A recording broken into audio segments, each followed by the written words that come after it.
प्रणाम। समस्त विषय के विषयों को विगलित करने के लिए गारुड़ी मंत्रणा इस अष्टावक्र महागीता में सन्निहित है। यह जन साधारण के लिए, हर जीव के लिए कारगर है। इसका जो सटीक अन्वेषण है, इसकी जो गहराई और महत्तम खोज है, जो हमारे इस देह तंत्र, मनोतंत्र, अंतःकरण, इन सब को सजगता से अवलोकन करके इस पर दृष्टिपात करते हुए इसका उद्भव हुआ है। और यह उद्भव हमारे लिए सदा सार्थक है, युगों युगों तक सार्थक है। यदि इस पर हम आरूढ़ हो जाएं तो यह हमें स्व तक पहुंचा देता है। इतना पावन, शुद्ध और सरल, किसी प्रकार की मिलावट नहीं। ये अपने आप की प्रशंसा भी नहीं करता, न किसी उपमा अलंकार को इसमें निहित करता है, न किसी पुरुष महापुरुष के चरितार्थ को कहते हुए उसका उल्लेख करता है। ये सीधा सीधा सरल सरल अपने को समझाने की कोशिश करता है। इसलिए इस अष्टावक्र महागीता को जिसने आत्मसात कर लिया, फिर और किसी की जरूरत नहीं, बस हो गया काम। आज हम फिर से 18वें प्रकरण में शुभारंभ करते हैं। कहते हैं वो, अकृतत्वम अभोक्तम स्वात्मनः मन्यते यदा तथा क्षीणः भवन्ति एव समस्ताः चित्तवृत्तयः। ये कहते हैं कि जो बातूनी हैं,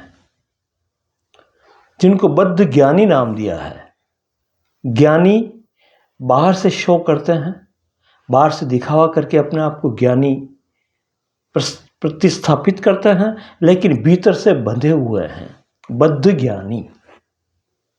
ऐसे जो व्यक्ति हैं, वो कितनी ही बातें कर ले, कितने ही प्रवचन दे ले, कितना ही अध्ययन करके, याद करके लोगों में प्रसारित कर ले, लेकिन फिर भी उनके भीतर अगर झांका जाए तो वो उतने ही उद्विग्न है, उतने ही दुखी हैं, उतने ही उन वृत्तियों से बंधे हुए हैं, और उनकी गतिविधि वैसी ही हो रही है, यानी कि कथनी और करनी में उनके अंतर है। तो इस बात को सावधान करते हुए अष्टावक्र कहते हैं कि ऐसे व्यक्तियों के चक्कर में भी नहीं आना है कि जो आपको दिग्भ्रांत कर रहा हो, जो कहता कुछ हो और उससे होता कुछ और हो। इसलिए इन सब बातों को ध्यान में रखते हुए हमें बहुत ही गहराई से अपने भीतर झांक करके इस महान उपदेश को, इन सिद्धांतों को, जो मौलिक सिद्धांत हैं, सभी के लिए हैं, एक रस हैं, किसी के प्रति इसका भेदभाव नहीं है, सबके लिए है।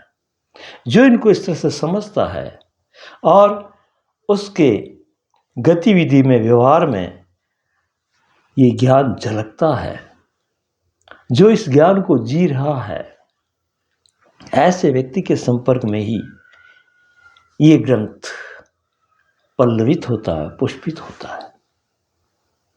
ऐसी बात, ऐसी चेतावनी अष्टावक्र दे रहे हैं। कहते हैं कि अकृतत्वम अभोक्तम स्वात्मनः मन्यते यदा। वो बात तो ये करता है कि मैं करता हूँ, अभोक्ता हूँ, लेकिन भीतर में अनेक वासनाएं उसके भरी पड़ी है, उससे वो उबर नहीं पा रहा है। आगे कहते हैं ये कि श्रृंखल अपि आकृति का स्थितः धीरस्य सजते न तो संस्पृह चित्तस्य शांति मूढ़स्य कृतिमा। मूढ़ और चालाक व्यक्ति बनावटी रूप से, शब्द जाल से हमें जो है डामाडोल करते हैं, हमें विचलित करने की कोशिश करते हैं, लेकिन उनकी बातों में और उनके व्यवहार में जमीन आसमान का अंतर होता है। ऐसे व्यक्ति को पहचान करके और उसका पूरा निरीक्षण करते हुए हमें आगे बढ़ना है। तभी जाकर के हम जो वास्तविकता है उसको अनुभूत कर पाएंगे। नहीं तो हम और भ्रमित हो जाएंगे और विचलित हो जाएंगे, हम किंग कर्तव्य विमूढ़ हो जाएंगे। हमें ये तय नहीं होगा कि वास्तविकता क्या है, क्या करें क्या न करें, उचित अनुचित का भेद नहीं रहेगा, हम डावाडोल ही रहेंगे।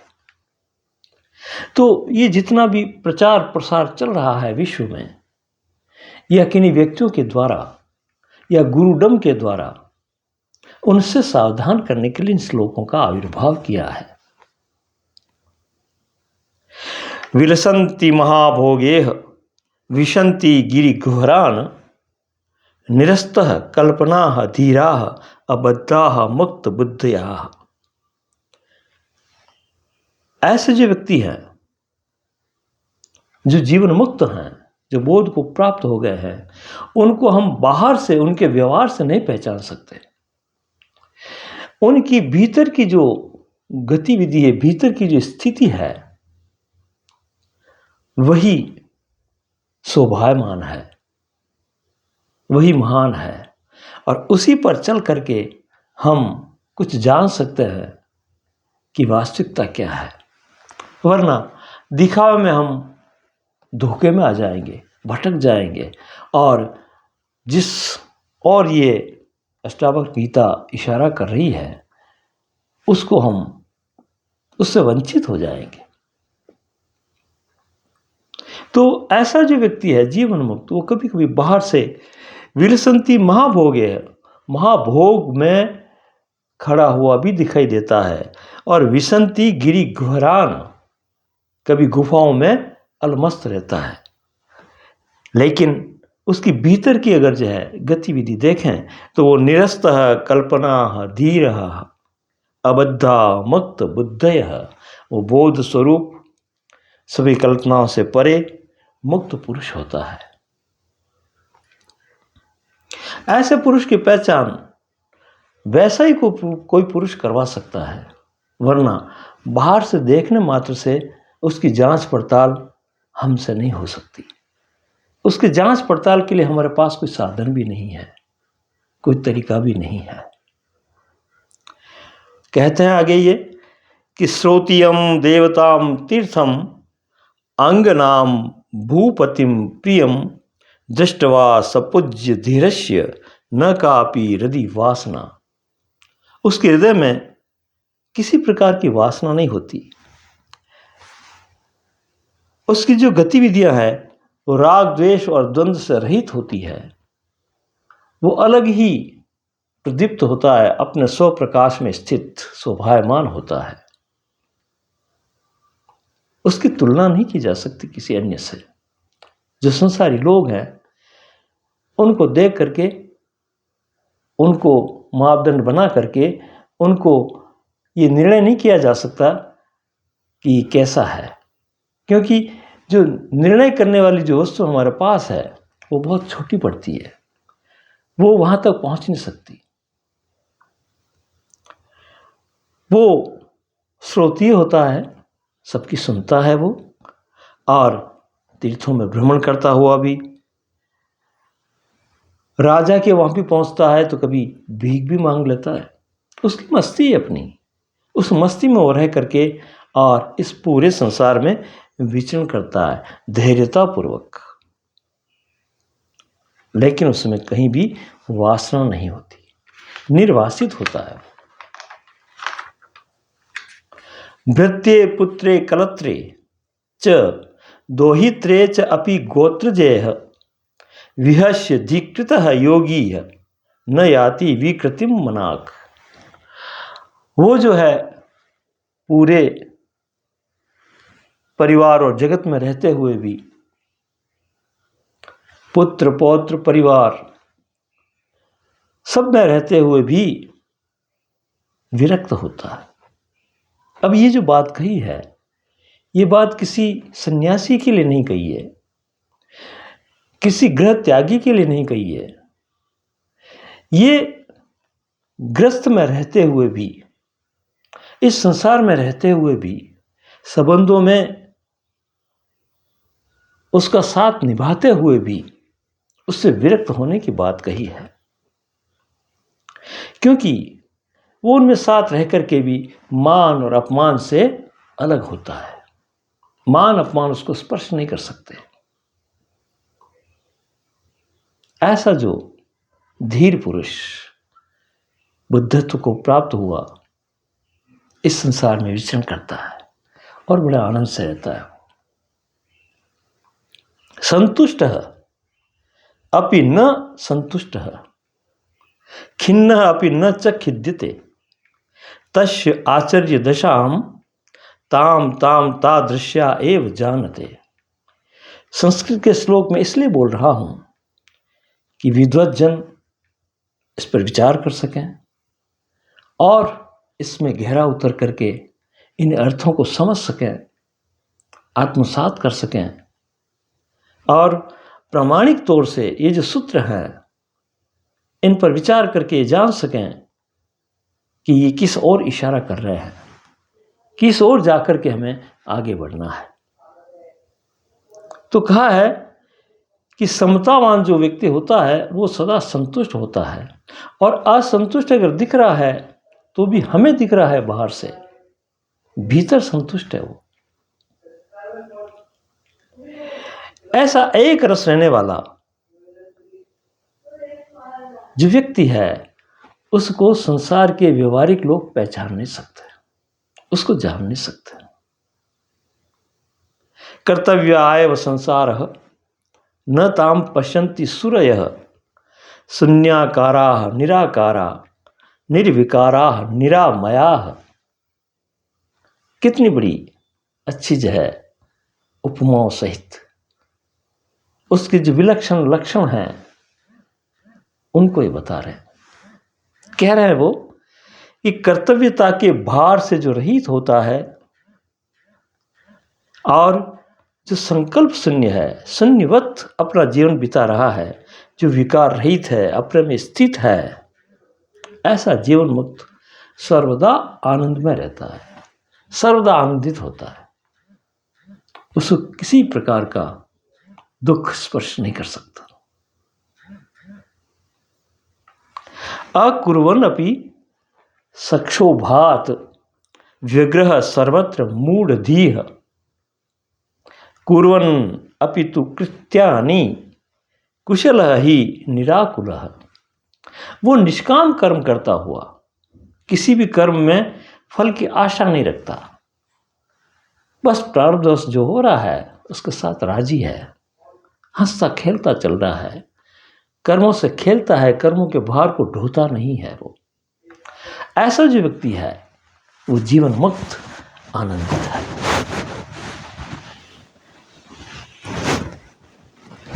तो ये बताते हुए बड़े आनंद से ये इस बात की ओर हमें निर्देशित करते हैं, संकेतित करते हैं कि ऐसी स्थिति में रह करके जीवन को जो जीता है वो महान है, वो शोभनीय है और वो धन्यवाद का पात्र है। उसने इस जीवन के रहस्य को जान करके इसको पूरा जी रहा है। जीवन वास्तव में वही जी रहा है, बाकी तो ढो रहे हैं, इसको खींच रहे हैं, इसमें फंसे हुए हैं। सुखम आस्ते सुखम सेते, सुखम आयाति याति च, सुखम वक्ति सुखम भुक्ते व्यवहारे अपि शांत धीः। ज्ञानी के सारे व्यवहार, सारे कर्म आनंदप्रद होते हैं, उसमें लेस मात्र भी दुख नहीं, न चिंता है और न कोई आकांक्षा है। इसलिए कोई दौड़ धूप नहीं, कोई जल्दबाजी नहीं, कोई अधैर्यता नहीं। ऐसा जीवन जिसका हो जाए वही ज्ञानी है, स्वभावात् यस्य न एव आर्तिः लोकवत् व्यवहारिणः महाहृदः इव अक्षोभ्यः गत क्लेशः सुशोभते। ज्ञानी महासमुद्र की तरह शांत और गंभीर होता है। उस पर चलने वाली तरंगों से वो विचलित नहीं होता, क्षुभित नहीं होता, क्षुब्ध नहीं होता, दुखी नहीं होता। और जैसे ये अज्ञानी इस संसार में कुछ भी करते हुए दुखी होता है, प्रभावित होता है, वैसा ज्ञानी नहीं होता। करता हुआ भी, उससे होता हुआ भी उससे खेलता है, मस्त रहता है वो। निवृत्ति अपि मूढ़स्य प्रवृत्ति उपजायते प्रकृति अपि धीरस्य निवृत्ति फलदायिनी। लोक दृष्टि से ज्ञानी को भी अगर लोग देखते हैं तो वो ये सोचते हैं कि ये हमारी तरह ही तो जी रहा है, हमारी तरह ही चल रहा है, हम जैसा ही तो है ये, फिर इसमें विशेषता क्या। लेकिन वो विशेषता बाहर से नहीं है। बाहर से तो आप जैसा ही खा पी रहा है, चल रहा है, बोल रहा है, लेकिन भीतर में जो अनुभूति उसको हो रही है, भीतर में जो उसकी स्थिति है, भीतर से जो अप्रभावित अपना आत्मा में स्थिति है, वो इस संसार के लोगों में नहीं है। तो संसार के लोग चाहे उसका अनुसरण करके अगर दिखावा भी करें, वैसे रहने लग जाए कि वो जैसा उठता है, बैठता है, चलता है, फिरता है, वैसा हम भी करें, इसकी नकल करें, तो भी उसकी भीतर की स्थिति को उपलब्ध नहीं हो सकते। वो तो स्वयं को ही चलना पड़ेगा, वहाँ स्वयं ही समझना पड़ेगा और स्वयं में उसमें स्थित होकर के अनुभूत करना होगा। परिग्रहेषु परिग्रहेषु वैराग्यम प्रायः मूढ़स्य दृश्यते देहे विगलित अस्य क्व रागः क्व विरागता। अज्ञानी घबरा करके जबरन कार्य करता है, घबराया हुआ कि करना ही है, नहीं करूंगा तो क्या होगा, भयभीत होता हुआ करता है, फल को चाहता हुआ करता है, कम ज्यादा हो जाए तो दुखी होता है। स्वयं के कम ज्यादा से नहीं, अन्य के भी अगर कम ज्यादा हो गया और उसने कम किया और अन्य के ज्यादा है तो भी दुखी होता है। ऐसी बहुत सी विडंबनाएं इस अज्ञान के साथ संसार में जो जी रहा है उसके साथ लगी रहती है। लेकिन ये सब बातें ज्ञानी के साथ नहीं होती। जो समझ गया है वो बड़ी मस्ती से सब कुछ करता हुआ भी अकर्ता है। वो विदेवस्था है उसकी, देह से अलग है, देह को दृष्टा की तरह देख रहा है। वो समझ गया है कि ये जितने भी हो रहे हैं ये मुझसे अलग हो रहे हैं, मेरा इनसे क्या लेना देना। भावना अभावना आशक्ता दृष्टि है मूढ़स्य सर्वदा भाव्य भाव नया सा तू स्वस्थस्य अदृष्टि रूपिणी। भाव और अभाव ये निरंतर जो है किस में चलते हैं, ये मूड में। जो मूर्ख है, जो अभी तक समझ नहीं पाया है, उसके साथ ये सब चीज़ें चल रही है। लेकिन जो समझ गया वो भाव भाव से परे अपना खेल खेल रहा है, इस प्रकृति के साथ में है, अपने आप में शांत है, स्थिर है। आगे और बढ़िया बात बताते हैं ये कि सर्वारंभेषु निष्काम, कुछ भी उससे प्रारंभ हो उसमें निष्कामता होती है, उसकी कोई कामना नहीं है, उसकी कोई इच्छा नहीं है, स्वतः प्रारंभ हो रहा है और स्वतः उसके साथ है, सहजता से। सर्वारंभेषु निष्कामः यह चरेत बालवत मुनिः, उसका जो आचरण है, उसकी जो क्रिया है वो बालक की तरह है। बालवत मुनि है, मुनि है वो, भीतर से मौन और शांत है और बाहर की क्रिया बालवत चल रही है, बच्चे जैसी चल रही है, निर्दोष। न लेपः तस्य शुद्धस्य, उसको कोई इस तरह से जो गतिमान होता है बालवत, उस पर किसी प्रकार का लेप नहीं होता, किसी से वो ग्रसित नहीं होता। न लेपः तस्य शुद्धस्य, वो हमेशा शुद्ध ही है। क्रियमाणे अपि कर्मणि, ये कर्म अपने आप में हो रहे हैं, उसको आच्छादित नहीं कर सकते, वो हमेशा निर्लिप्त ही रहता है। स एव धन्यः आत्मज्ञः, ऐसा जो पुरुष है, ऐसे आत्मज्ञ को धन्यवाद है। स एव धन्यः आत्मज्ञः सर्वभावेषु यह समा, जितने भी भाव विभाव हैं उसमें समता को उसने प्राप्त कर लिया। पश्यन् श्रवण स्पृशन जिग्रन असनन निस्तर्स मानसः, ये जितने भी व्यवहार हैं, देखना सुनना चलना फिरना बोलना खाना पीना सोना उठना, जितने भी व्यवहार हैं शरीर के, इनको सिर्फ देखता है, इनके साथ रहता है, लेकिन इनसे प्रभावित नहीं है। यही कला उसके पास है। इस कला की वजह से उसका जो जीवन है वो जीवन मुक्त है, जीवन उसको बांध नहीं सकता। जीवन की कोई प्रतिक्रिया उसको गुलाम नहीं कर सकती, वो हमेशा स्वतंत्र है और स्वतंत्र ही रहेगा और स्वतंत्र ही अपने जीवन में का आनंद लेता रहेगा। क्व संसारः क्व च आभासः क्व साध्यम क्व च साधनम आकाशस्य इव धीरस्य निर्विकल्पस्य सर्वदा, आकाश की तरह है, अछूता है वो निर्विकल्प है, उसमें ये सारी कल्पनाएं उस आकाश को छू नहीं सकती। आकाश की तरह विराट है, सर्वव्यापक है, वो अक्षुण है, शाश्वत है, ज्यों का त्यों है। उसके उस आकाश के भीतर आकाशवत है, वो जो आत्मस्थ है वो आकाशवत है।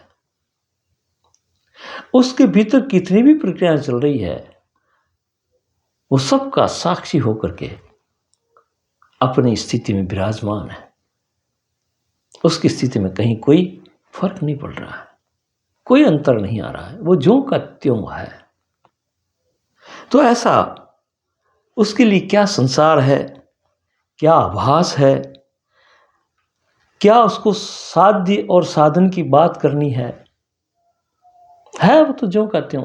ये जितनी भी घटा बड़ी और क्रियाएं हो रही है, ये सब उसके अंतर्गत हो रही है, लेकिन वो ज्यों का त्यों है। ऐसा धीर पुरुष निर्विकल्प स्थिति में अपने आप में स्थित है।